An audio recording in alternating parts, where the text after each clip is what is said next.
I grew up in the Deep South, multiracial, black identified kid at the end of Jim Crow, so race was always on my mind, or was often on my mind.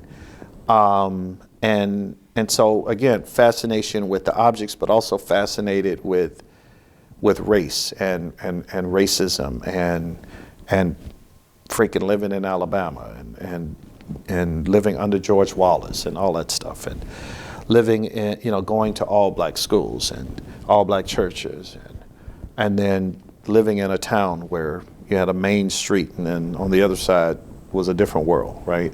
This very heart of the great Anglo-Saxon Southland, that today we sound the drum for freedom, and I say segregation now, segregation tomorrow, and segregation forever.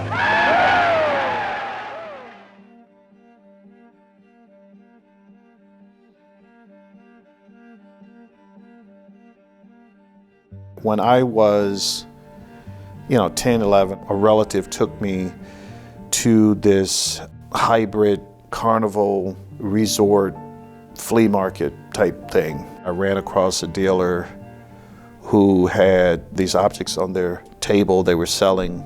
I bought one and I broke it. People have asked me for years, like, why did I break it? And what I've generally said is because I just didn't like it. And I'm sure that was the case. I'm also sure that there was likely some other stuff going on with me, some family stuff and whatever. I collected some during my adolescence. It was mostly what people would give me. It wasn't very hard going in my neighbors' homes that they would have some of the objects that we would have in the museum, even though they were black people. When I was out in Texas, I started collecting more, and then I'd have a problem with what to do with it. What I was doing was I was bringing the stuff back home, so I had a place there.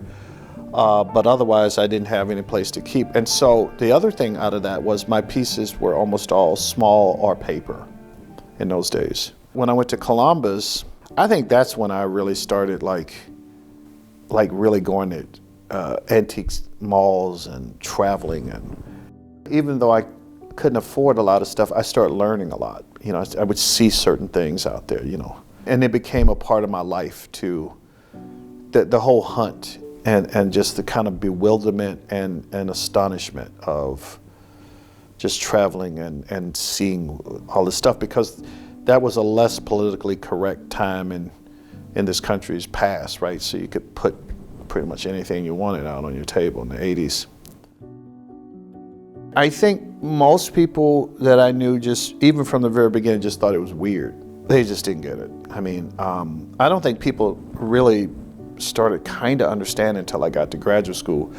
And in part is because it was by that time that I could explain better. When I was a graduate student, I was a teaching assistant to, pay the bills, and I did an Intro to Soc class. But of course, Intro to Soc includes, a section on race relations. That's when I would start bringing material to class. By the time I got to Ferris, I was just bringing stuff in almost every day. So again, it kind of evolved into that. I think people were shocked, and I'm not even sure in those days that I wasn't trying to provoke them. I certainly outgrew that. So I think, generally speaking, it was some kind of shock or displeasure. One thing that I kind of made peace with was I would see textbooks that people used in their classes. It had pictures in the textbooks.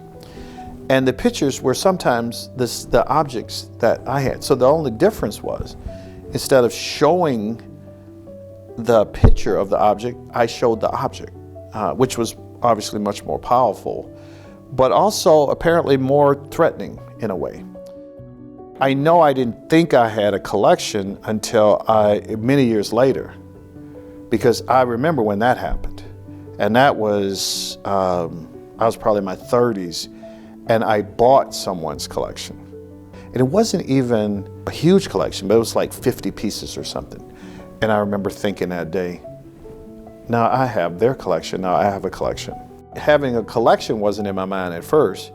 That was more organic to grow, kind of a collection. And then once you got a collection, then it's like, okay, what are you gonna do with it? Even when I got to Ferris, I wasn't thinking about having a museum. At that point, I was really using it as, teaching tools, but still the idea of a museum wasn't in my mind. And so you ask yourself, why not? Well, first of all, I'm not even sure the first time I ever went to a museum. Before I came to Ferris, this would be a hell of a thing to say. I'm not sure I'd ever been in a museum. So it wouldn't have been my frame of reference, is my point. And so, no, it was not my idea that I didn't know what I would do with it.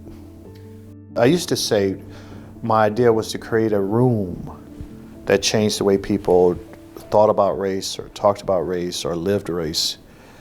That was cool, what we used to call the little room with the big purpose. But I don't think that was big enough. I mean, I would like to create a facility that is front and center in the work that the U.S. needs to do, and maybe the world needs to do about race.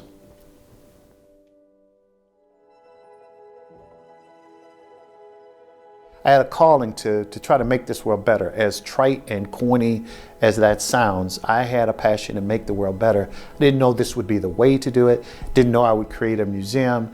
I was obsessed with these objects. I mean, every city I went into, I would collect them. I didn't have a lot of money, but the money I did have, I spent on these objects, collecting them because I felt deep in me that there was something in these hateful things that I could turn them into teaching tools, and I could get people to have the kinds of discussions that they needed to have. The difficult discussions, sometimes even painful discussions, but discussions that they needed to have.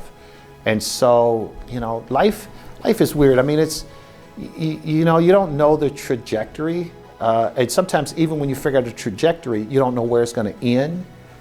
But you can do the things you need and must do to make sure that you can make some kind of difference.